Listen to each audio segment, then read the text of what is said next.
The moment the front door clicked shut, I felt the air shift. She didn't kiss me goodbye. No hug, no lingering glance. Just a checklist on the counter, folded neatly between the mail and an envelope I'd left unopened for a week. Her handwriting looked sterile next to the utility bill. Rules, expectations, timesheet, check-in from the retreat. It might as well have been a lease termination. I stood in the foyer, watching dust catch in the early evening light. It had all felt abstract until now. Healing retreat. What does that even mean? Who was she healing from, me? Us. Her suitcase had wheels, but I didn't hear them roll across the tile. Maybe she carried it. Maybe she didn't want the sound of it following her out the door. The silence left behind wasn't peaceful, it was surgical. Precise. Meant to cut. I wandered the house like I'd just moved in. The kitchen smelled like her hand cream. A coffee mug sat in the sink, lipstick stain intact. Her side of the bed was still warm when I passed the bedroom on my way to nowhere in particular. It was only 7 p.m., but I didn't feel like dinner, or television, or anything. I poured myself 2 fingers of whiskey and didn't sit down. Just stood by the window, watching the porch light flicker against the dark. I thought I'd feel angry, but all I felt was stupid. That was when I heard the car. Not hers. Different tires, slower pace. I moved to the door just as it opened. Her sister stepped inside like she'd been there all along. She carried a suitcase, nothing oversized, just enough to signal a stay. Her hair was damp. Her jacket smelled like rain and lavender shampoo. She smiled carefully, like someone who had practiced. "Hey," she said. "Hope it's not too weird I'm here." She asked me to stay a few nights. You know, check in, make sure you don't start eating out of the can. That earned a faint smirk from me. I appreciated the attempt at humor. I appreciated that she wasn't avoiding my eyes. "Yeah," I said.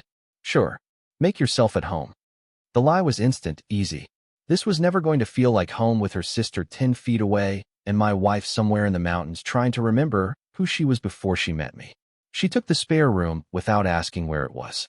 She'd been here enough over the years. Christmases, birthdays. That time the basement flooded and she stayed for a week while they fixed her apartment. Back then, we laughed more. We were a team. Her room was 10 feet from mine. I heard the door close. I didn't ask if she was hungry. I didn't ask if she wanted anything. I just went back to the window, drained my glass, and stood there for what must have been an hour. When the silence got too loud, I walked the hallway. Not toward her door. Not really. Just near it. I paused outside the spare room long enough to hear nothing. Not even the rustle of sheets. At midnight, I was still awake. The house, for all its familiar corners, didn't feel like mine anymore. Without her in it, without the casual trail of her presence, her slippers, her late-night snack plates, the hum she made when she folded laundry, it felt gutted. Like something sacred had been pulled out without a trace of blood. I lay in bed, staring at the ceiling, trying not to overthink why it bothered me so much that she didn't even try to say goodbye properly. Not a miss you. Not even a lie like, "I'll call tomorrow." At 2:03 a.m., I heard pacing. Slow. Uneven. Just beyond the wall that separated my room from hers. She was awake too. Maybe she was restless. Maybe she couldn't sleep in someone else's bed either. Or maybe she felt it too. That charged kind of quiet that presses against your chest when someone you loved isn't there anymore. 10 feet. That's all that separated us. 10 feet of silence. The first night passed without sleep. Not just for me. Her pacing continued until nearly dawn. I heard the creak of floorboards, the soft shift of weight when she sat on the edge of the guest bed.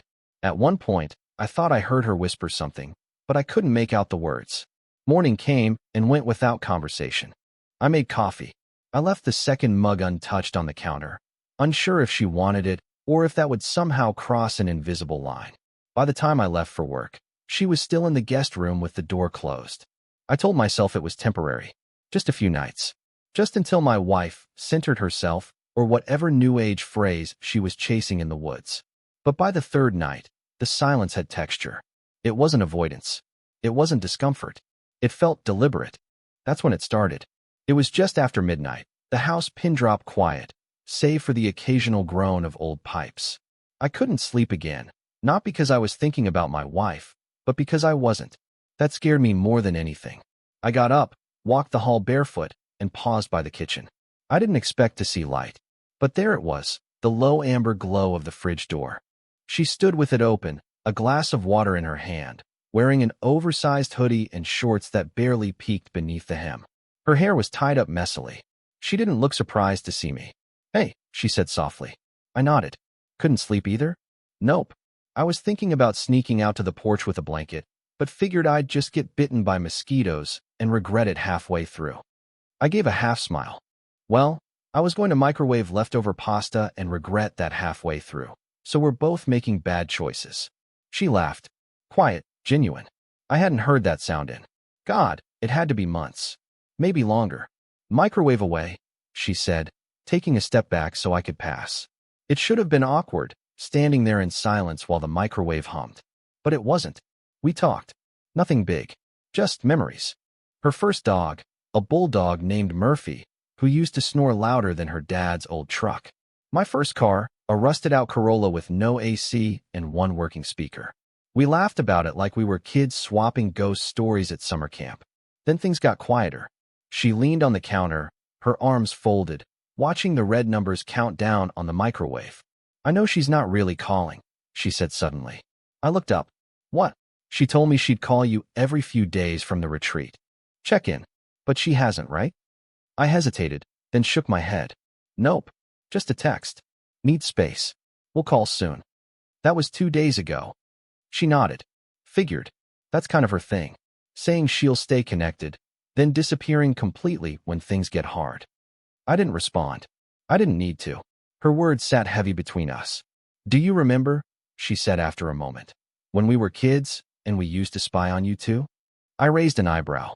"Spy?" She grinned. "Yeah. When you and she first started dating. I was maybe 13. I'd listen at her door or hide behind the banister when you came over. I thought you were the coolest guy alive. This grown man with stubble and a leather jacket who somehow liked my sister. It was the most fascinating thing I'd ever seen." I laughed.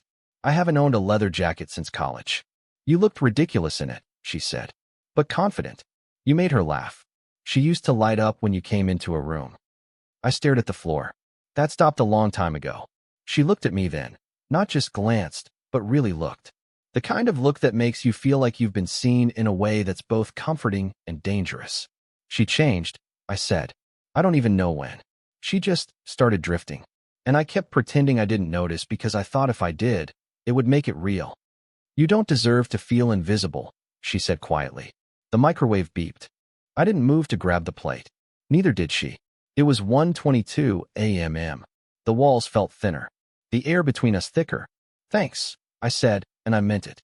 "Anytime." She walked back to the guest room, pausing in the hallway before disappearing behind her door. I stood there a little longer, not touching my food, not quite ready for sleep. And for the first time in weeks, maybe months, the silence in the house didn't feel so empty. It felt shared. We never talked during the day. It wasn't a rule exactly. More like a shared understanding. She'd pass through the kitchen in the morning while I made coffee. I'd mutter, "Morning," and she'd nod without speaking. Then we'd go about our lives like two people house sitting the same property, careful not to intrude, never asking too much. But something had shifted after that first late-night conversation. Something real. Something dangerous. The next night, I didn't go to bed until I heard her pacing again. Same rhythm as before, slow, thoughtful, like each step was tied to a thought she didn't want to say out loud. At 12:47 a.m., I left my room and made my way to the living room. She was already there, barefoot, curled in the corner of the couch like she'd been waiting. She looked over the back of it, one eyebrow raised. "I was hoping I wasn't the only one," she said. "You're not." We didn't bother with small talk this time. The silence between us didn't need it. I sat down, keeping a cushion between us. It felt safe, stupidly, pointlessly safe, but we both knew what the space really was, a line we weren't ready to cross. She asked me if I remembered the trip we all took to Big Sur 6 years ago. Her, my wife, me, and a few others. I said I did. How the car broke down halfway up the coast, how we drank too much cheap wine under the stars, and she got into an argument with a raccoon over trail mix. "I was jealous of you that night," she said. "Jealous?" You looked at her like she was the whole damn universe. I wanted someone to look at me like that. I didn't know what to say. That moment, that memory, had felt warm once. Now it burned. We fell into a rhythm over the next few days. Not with touch, not yet, but with presence, with timing. We avoided each other all day, and then midnight would strike, and the house would exhale. The lights would dim. The air would change. It was only at night that we existed. We talked about everything and nothing. Old sitcoms we both loved. Her latest painting. She used to be an artist before work got in the way. The time my wife totaled her first car and called me crying from a Taco Bell parking lot. I stayed on the phone with her for 3 hours that night. I said, not because she needed it, but because I did. I just wanted to make sure she was okay. I didn't realize until later she didn't want me to come. Her sister didn't say anything for a long time. Then, she always hated needing anyone. There was no bitterness in her voice, just something closer to grief. I started noticing things I shouldn't, like the way she remembered everything I told her, how I take my coffee, what music I used to play in the garage when I thought no one was listening. She noticed things too, like how I never sat on my wife's side of the couch, or how I always left one light on, even after I said I was going to bed.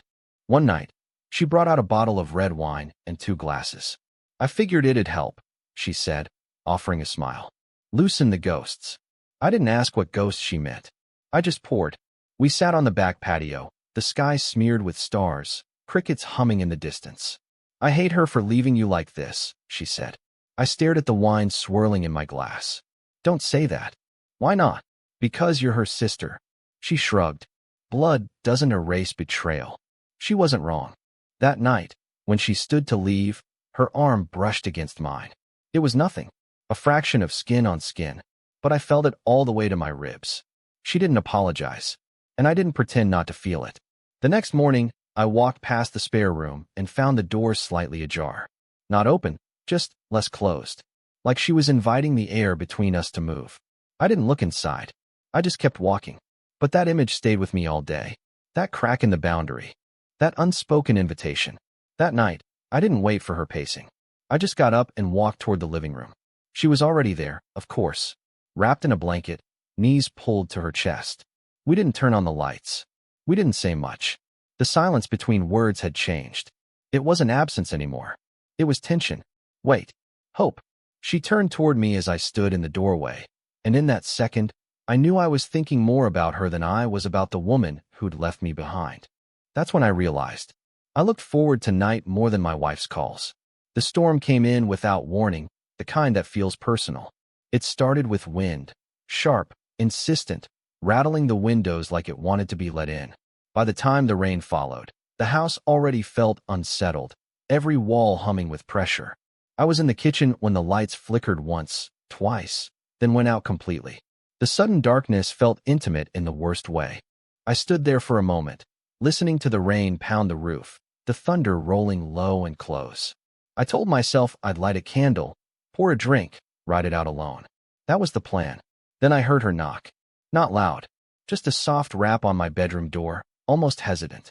I opened it to find her standing there in sweatpants and a thin long-sleeve shirt, arms wrapped around herself. The hallway was pitch black behind her. "Power's out," she said, as if I hadn't noticed. Her voice was light, but her eyes gave her away. And I forgot how creepy this house sounds when it's dark. I stepped aside without thinking. "Yeah, come in." She hesitated for half a second, just long enough to matter, then crossed the threshold. I grabbed an extra blanket from the chair and handed it to her. Our fingers brushed. Again, nothing. And everything. We sat on opposite ends of the bed, backs against the headboard, knees drawn up under blankets. The rain hit harder, the thunder closer now, shaking the windows. I struck a match and lit the candle on my nightstand. The flame threw soft shadows across her face, made her eyes look darker. "Remember when storms used to feel cozy?" she asked quietly. "Before everything felt loaded?" I said. She nodded. Before silence meant something was wrong. We talked in low voices, like the house might overhear us. About childhood storms. About the first place I ever lived alone. About the way my wife used to crawl into my arms during thunder and how, somewhere along the way, she stopped needing that. The power didn't come back. The room stayed dim and warm, the air heavy with rain and something else neither of us named. At some point, her shoulders slumped. She yawned, tried to hide it. "You can stay," I said before thinking. "I mean, just until the storm passes." "Okay," she replied, just as quickly. We didn't lie down at first. We just sat there, listening to the rain, the candle burning low. Eventually, her head tipped back against the headboard, then slowly, carefully, rested against my shoulder. I froze. She didn't move away. Her weight settled, warm and real, and I became painfully aware of every place we touched. Shoulder, arm, the faint press of her thigh through fabric. My heart hammered. I told myself to move, to create space, to do the right thing. I didn't. Her breathing slowed. I glanced down and saw her eyes closed, lashes resting against her cheeks. She hadn't undressed, hadn't changed. Nothing about this was deliberate. And yet, her hand slipped, barely an inch, and came to rest on my arm. Not gripping, not searching, just there. I stared at the ceiling, muscles tight, afraid to breathe too deeply. The storm raged outside, thunder cracking overhead, rain pounding in sheets. Inside, everything was impossibly still. She slept. I didn't. I stayed awake for hours, memorizing the weight of her hand, the rise and fall of her chest, the way her hair smelled faintly of soap and something warmer beneath it. Desire curled low in my stomach. Not sharp, not frantic, but heavy, complicated, full of consequence. At some point, the storm softened. The rain slowed. The candle burned out. Still, neither of us moved. When morning light finally crept through the curtains, her eyes fluttered open. She realized where she was, where her hand rested. For a second, she didn't pull away. Then she did. "Sorry," she whispered. "It's okay," I said, just as quietly. We didn't talk about it. She gathered her blanket and stood, pausing at the door. "Good night," she said, even though it wasn't. "Good night," I replied. When the door closed behind her, my arm still felt warm where she'd touched me. And I knew, without question, something had crossed, even without touch. Morning made everything awkward. Sunlight stripped the night of its excuses, turned memory into something exposed and undeniable. I heard her moving around the kitchen before I even opened my eyes. Soft footsteps, the clink of a mug, the low hiss of the kettle. Ordinary sounds, but charged now, like they carried meaning they hadn't earned yet. When I finally stepped into the kitchen, she was already dressed. Jeans, a loose top, hair pulled back. Normal. Safe. She didn't look at me right away. "Morning," she said, like nothing had happened. "Morning." We stood there, 10 feet apart, the same distance as before, but it felt different. The space between us wasn't empty anymore. It was crowded with everything we hadn't said. She poured coffee and slid a mug toward me without asking how I took it. "Cream, 1 sugar." She remembered. "About last night," I started. She cut a glance toward me, quick but steady. "We don't have to make it into something." I nodded. "Okay." And just like that, we didn't talk about it. The day passed in fragments. Emails I didn't read. Calls I half listened to. Every quiet moment pulled my mind back to the weight of her hand on my arm, to the way she'd slept so close without meaning to, or maybe without admitting she meant to. That night, we didn't pretend. We didn't wait for pacing or storms or power outages. She was already in the living room when I came down, sitting cross-legged on the floor with her back against the couch, a glass of wine in her hand. "Want some?" she asked. "Yeah." I sat a few feet away, not next to her, not across. Somewhere in between. The television stayed off. The house felt suspended, like it was holding its breath. "Do you ever think," she said slowly, "that some lines only exist because we're afraid to admit we want to cross them?" I took a sip of wine, let the question hang. "Every day." She smiled faintly, but there was sadness in it. "I don't want to hurt her." "I know. I don't want to hurt you either." That made my chest tighten. "I'm already hurting." She nodded, eyes dropping to the floor. "Me too." The conversation shifted after that. Became heavier, more honest. She told me about growing up in her sister's shadow, how my wife had always been the one people noticed first, the one who took up space effortlessly. "I learned early how to make myself smaller," she said. "Quieter. Less complicated." I watched her as she spoke, really watched her. The way she tucked her leg in closer when she talked about feeling overlooked.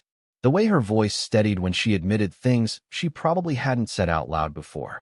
"I don't feel married anymore," I said, surprising myself with how easily it came out. "I feel archived, like something she already lived through." She looked up at me then, held my gaze, didn't flinch. "That's how I felt my whole life," she said softly. Like the version of me that mattered was always in the past, or in someone else's story. The silence that followed wasn't awkward. It was intimate, dense. She shifted closer, not touching, but close enough that I could feel her warmth. Close enough to notice the subtle scent of her skin, the slow rise of her chest as she breathed. My body reacted before my mind could stop it. A low, undeniable awareness. Not hunger exactly, something deeper. Need mixed with restraint. She noticed. I knew she did. Her eyes flicked to my hands, then back to my face. "We're playing with fire," she said. "Yeah, but I don't want to stop talking to you."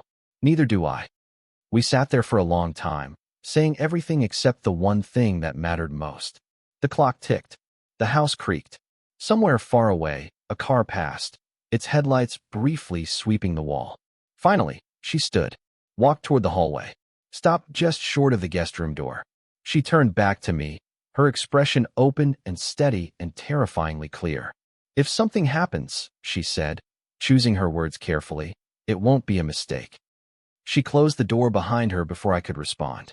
I stayed on the couch long after, heart racing, body tense, knowing with absolute certainty that we'd already crossed something.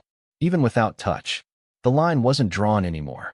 It was something else now, a breath between us, a pause before contact, a quiet that pulsed with expectation. There were no more rules. Not really. Just echoes of ones we hadn't said out loud, pretending they still mattered. That night, I didn't hear pacing. I didn't wait for the hallway light to flick on. I didn't need to.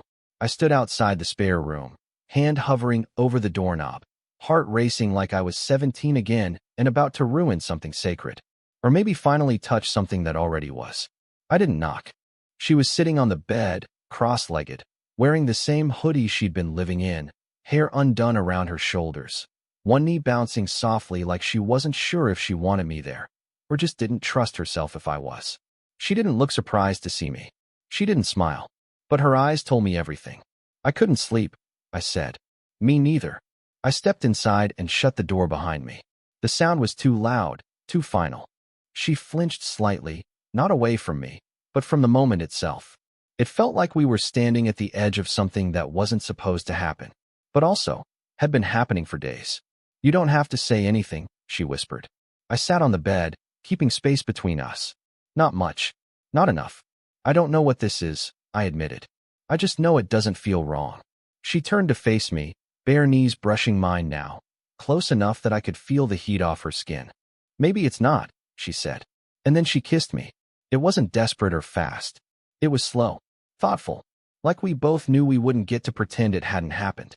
Her lips were soft, but there was tension in the way she held my face, like she wasn't sure if she wanted to pull me closer or stop herself entirely. But she didn't stop. Neither did I. The first kiss broke with a sigh. Her forehead rested against mine for a moment. Just breathing. Just existing in the space we denied for too long. When I kissed her again, it was different. Less permission, more hunger. Her hands slid beneath my shirt, fingertips skating across my ribs like she needed to memorize something before it was gone. I kissed her harder, deeper, like I'd been starving for years and hadn't even noticed until now. We didn't rush it. That was the most dangerous part. It wasn't frantic or messy or fueled by impulse. It was deliberate, honest. Every movement was careful, reverent, like we were rewriting something broken and daring to believe it might be real. Her body moved against mine in ways that didn't feel borrowed. Her breath hitched when my hands slid down her back. She didn't hide. She didn't hesitate. We didn't speak. Not when I pulled her shirt over her head. Not when she tugged mine off with shaking fingers. Not when she leaned back on the bed and I followed, pressing against her like she was gravity. There was guilt. Of course there was. But it wasn't sharp, not then. It was quiet, like a memory of something that had already ended, even if we hadn't said it out loud. After, we lay tangled in silence. Her fingers traced circles on my chest, small and slow, grounding. "This doesn't feel like cheating," she said finally. "I know. It feels like something that was always going to happen." I swallowed hard. "Do you regret it?" "No," she said instantly. Then softer, "But I'm terrified of what comes next." I turned toward her, brushed hair from her cheek. "Me too." She tucked herself into my side, her breath warm against my shoulder. The room smelled like skin and wine and something unspoken. It wasn't a mistake. It was something else. Something sharp and honest and impossibly fragile. And when she whispered, "We can't pretend this doesn't matter," I didn't argue. Because she was right. The spare room wasn't empty anymore. The first call came at 8:04 a.m. I was still in the spare room. She was curled against me, eyes closed, but not asleep, like she was afraid rest might erase what we'd just become. When the ringtone echoed from the nightstand in my bedroom down the hall, we both froze. She didn't look at me. She didn't have to. We knew whose name was lighting up the screen. My wife. We listened to the sound of it ringing, echoing from behind that bedroom door like a ghost neither of us wanted to face yet.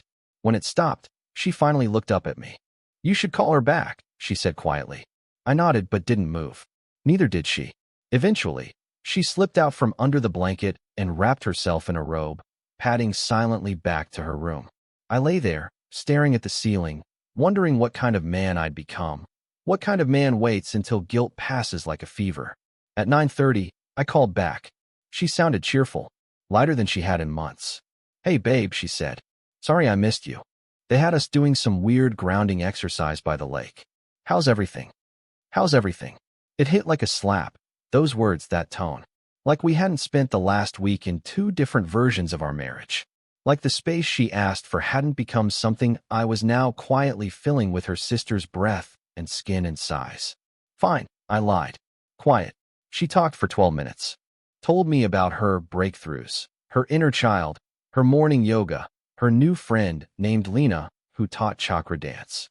She didn't ask about me. Didn't ask if I missed her. Didn't ask if the house still felt like home. When we hung up, I sat at the kitchen table in silence, coffee gone cold in my hands. She stepped into the room behind me, her sister, now fully dressed, hair pulled back tight like she needed armor. She didn't speak, just poured herself a cup, sat across from me, and stared out the window. "This doesn't get to be easy," she said. "I know. She's still my sister. And she's still my wife." The silence between us shifted again. No longer seductive or thick with want, it was sharpened now. Real. Grown out of something no longer secret. But when her fingers brushed mine on the table, neither of us pulled away. We started living in slivers. Stolen hours between phone calls. Shared mornings filled with glances instead of touches. Whispers instead of kisses. The spare room wasn't hidden anymore, but it was sacred now, our only place untouched by daylight and consequence. Some nights we didn't even speak. We just lay there, side by side, breathing in rhythm. She clung to me like I was a raft in the middle of something that had no shore. And I held her because I didn't know how not to. But guilt has a way of leaking in. She started pulling away in small ways. Not refusing me, just retreating. Her laughs were shorter. Her kisses, slower to start. She'd sit with her knees pulled to her chest, like she was trying to fold into herself.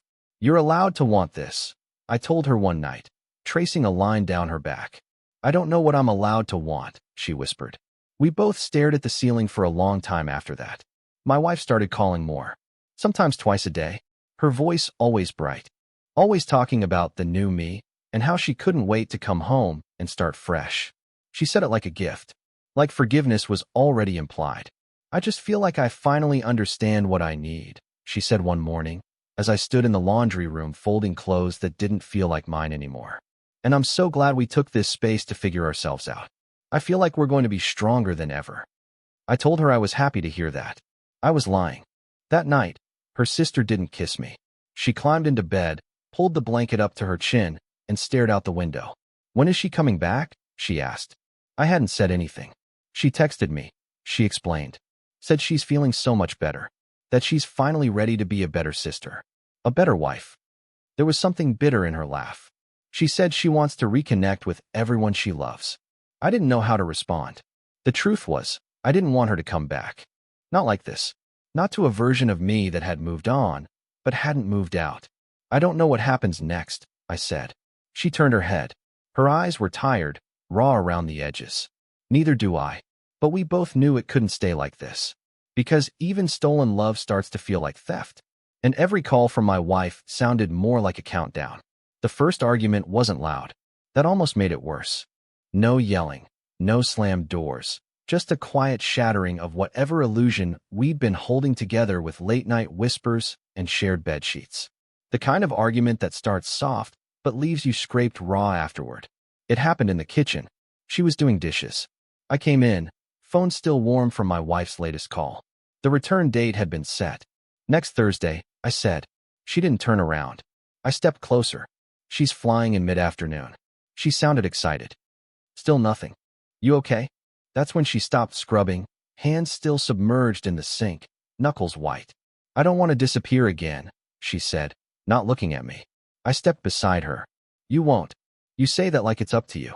She turned then, eyes sharp, not cruel, but tired in a way that felt deeper than sleep could ever fix. I'm not a placeholder, she said. I know how this story usually ends. The wife comes home, the affair becomes a regret, and the other woman becomes a secret everyone pretends didn't happen. You're not. She cut me off. Don't say I'm different, that you're not like other men, that this situation is special. Every man who cheats thinks his story is unique until the moment he's asked to choose. I leaned against the counter, heart thudding. It wasn't supposed to be like this. She laughed. Bitter. No, it wasn't. But here we are. There was a pause, long enough for the silence to fill with everything we were afraid to say. Then she added, I think about her more now than I did before this started. Isn't that messed up? I think about how she'll look when she walks in. If she'll know just by smelling the air. If she'll walk through this house and feel how different it is. I didn't know how to answer that, because I'd thought about the same thing. About her walking past the spare room and noticing the bed made differently. About her asking why her sister won't meet her eyes. You think I haven't felt guilty? I said. Every single day, I wake up wondering what I've broken. But I also wake up next to you, and it feels like the first thing that's been real in a long time. She looked at me for a long time, as if searching for the version of me she wanted to believe in. Then what happens when she walks through that door? She asked. I don't know yet. That's not good enough. Her voice didn't rise, but it didn't need to. I looked at the table, the same place we'd once sat with my wife, laughing over wine and takeout. The same table her hand had brushed mine on in the first moment we started becoming something more than shared grief. I'm trying, I said. She shook her head. No, you're avoiding. There's a difference. She didn't cry. She didn't beg. She just walked away, back down the hallway to the spare room that had somehow become both sanctuary and prison. I didn't follow. That night, the bed was cold. We didn't talk. No quiet footsteps crossing the floor. No whispered apologies in the dark. Just distance. 10 feet, like in the beginning, but with the weight of everything we'd poured into that space now pressing between us. The next morning, I passed her in the hallway. She didn't touch me. She didn't even look up. I'm going out, she said.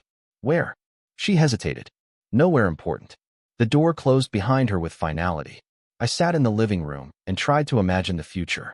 Not just one, but both. One where I played along, welcomed my wife home with a smile and a lie. Another where I blew it all apart. But the truth was, I didn't trust either version. That night, she came home late. The silence was different now. Not charged, numb. She didn't sit beside me. She didn't pour wine. She didn't say a word until we crossed paths again in the hallway.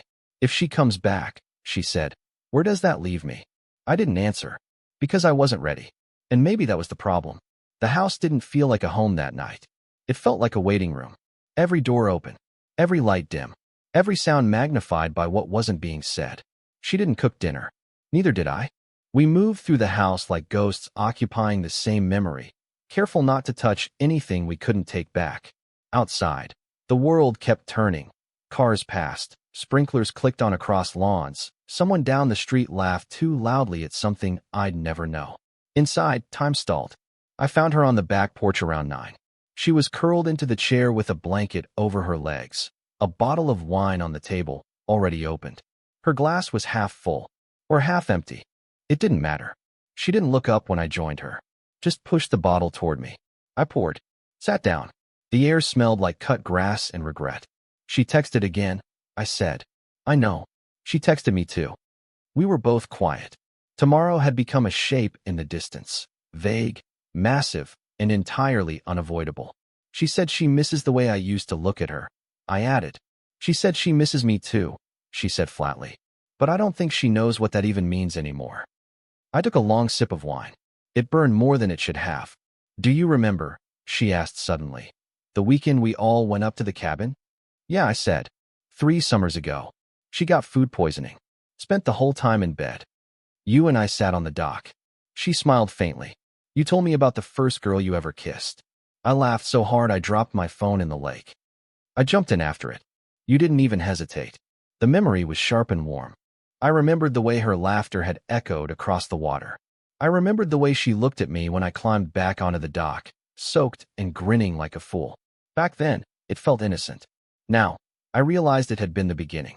We were already slipping toward this, I said quietly. She nodded, and I think we both knew it. A long pause. Then she turned toward me, eyes darker than the sky overhead. Do you love her? The question settled like fog. I didn't answer right away. I thought about the woman I married, her laughter, her ambition, her way of making any room feel brighter just by walking into it. I thought about the woman who packed her bags and said she needed space to find herself. And I thought about how I hadn't missed her. Not really. I don't know, I said honestly. I think I loved who we were, but I don't know who we are anymore. She didn't flinch. And me? That was harder. Not because I didn't know the answer, but because saying it out loud meant something had to break. I think I've been falling for you in pieces, I said. And I'm terrified that tomorrow, I'll have to choose which life to lose. She reached across the table, took my hand. Her fingers were cool. Steady. We already lost one, she said. We just haven't admitted it. There was no sex that night. No long looks or slow undoings. We didn't need any of that. What we had now was something more dangerous, honesty.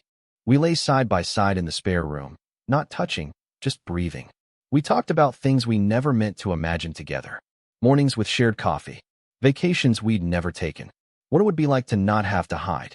She told me she'd always been afraid of being someone's second choice. I told her I was afraid of making the wrong first one. She laughed softly. We're a mess. I smiled. Yeah, but it's our mess. When the clock blinked past midnight, she turned to face me. The glow from the hallway stretched across the ceiling in thin, ghostly lines. Tomorrow changes everything, she said. And I knew she was right. Whether I chose her or didn't, whether the truth came out or stayed buried, the life we'd built in shadows was about to meet daylight. And daylight has no patience for secrets. She came back glowing. Sun-kissed skin. Loose hair that curled just slightly at the ends. A denim jacket she hadn't worn in years. She looked like a woman who had found herself somewhere and wasn't quite ready to hand that version back.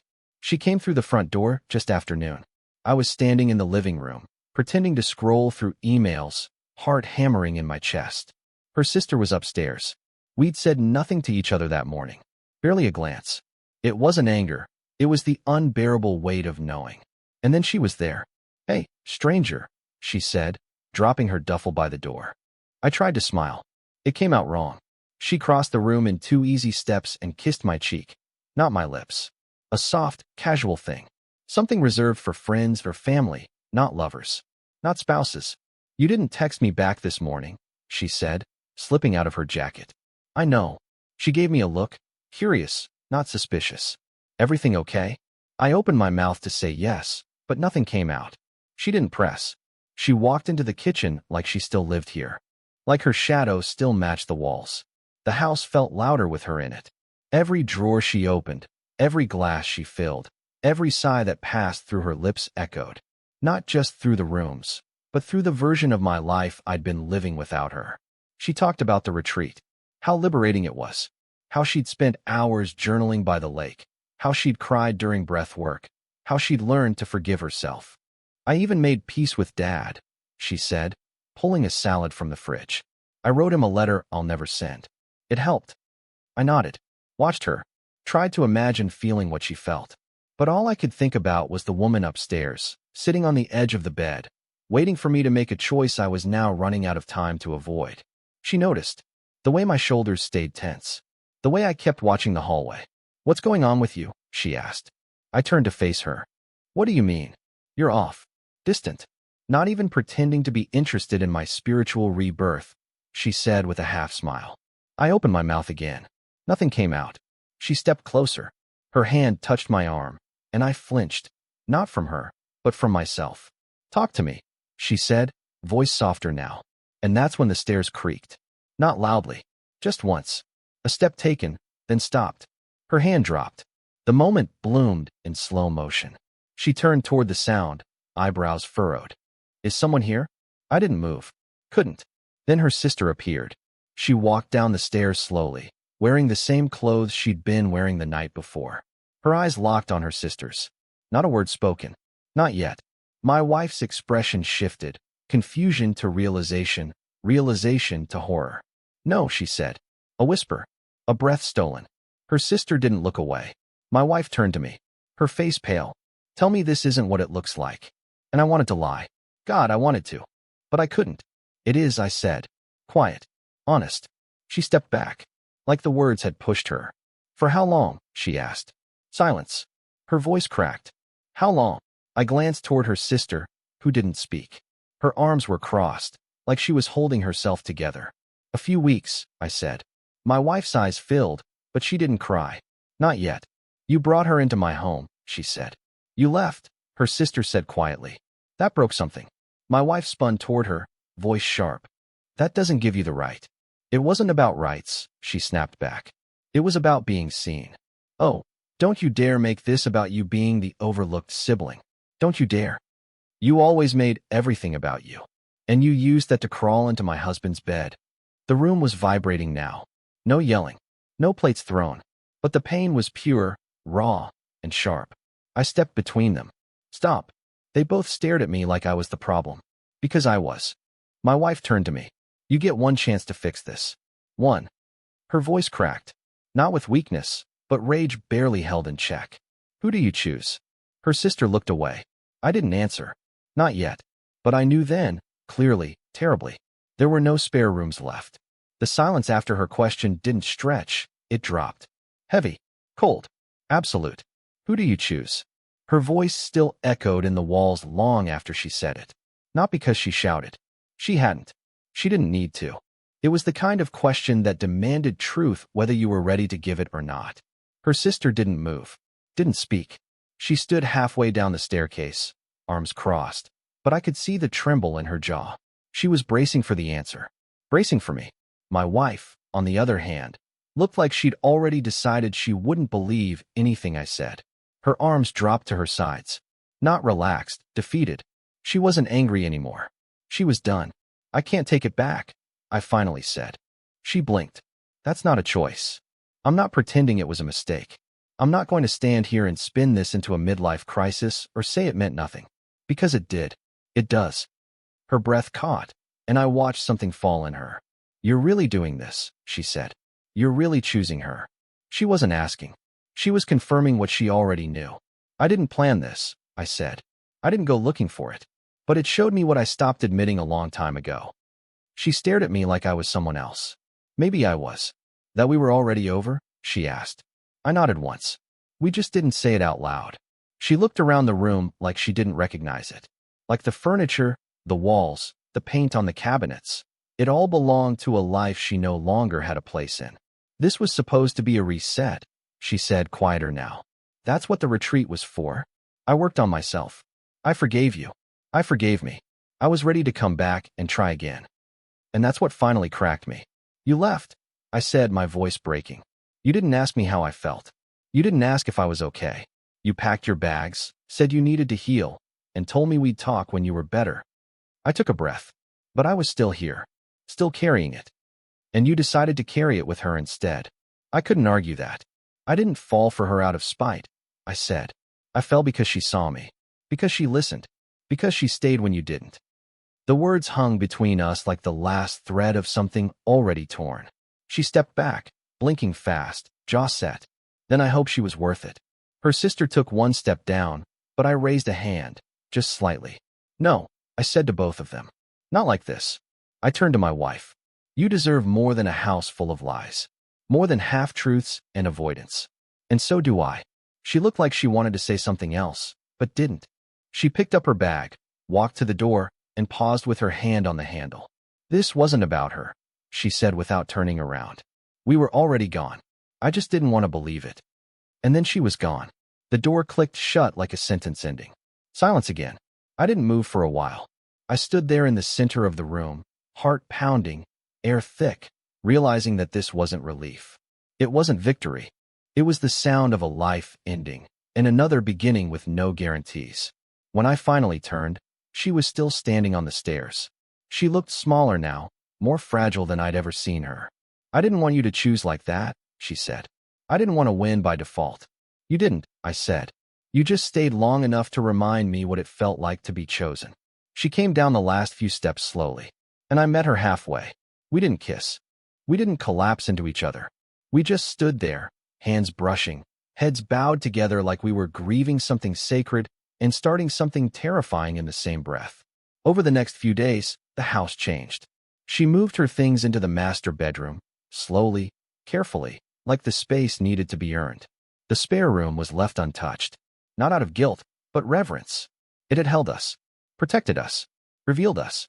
I spent time repainting the walls, not because I needed a project, but because I needed to make something feel new. She helped, sometimes silently, sometimes while music played and we passed each other in paint-streaked clothes, smiling when we didn't mean to. We didn't talk about the future right away. We didn't make promises we weren't ready to keep. But every morning I woke up beside her, I felt a little more certain that something real had taken root in all the wreckage. We told people slowly, one by one. There were questions, side eyes. Some friends dropped off completely. Others offered cautious support. It wasn't clean. It wasn't easy. But it was ours. One night, months later, I stood in the doorway of the spare room. It was empty now, bed stripped, walls bare, quiet. She came up behind me, arms circling my waist. "You okay?" she asked. I nodded, just thinking about how this room was never really empty, I said. It was waiting. She leaned her head against my back. "So were we," she whispered.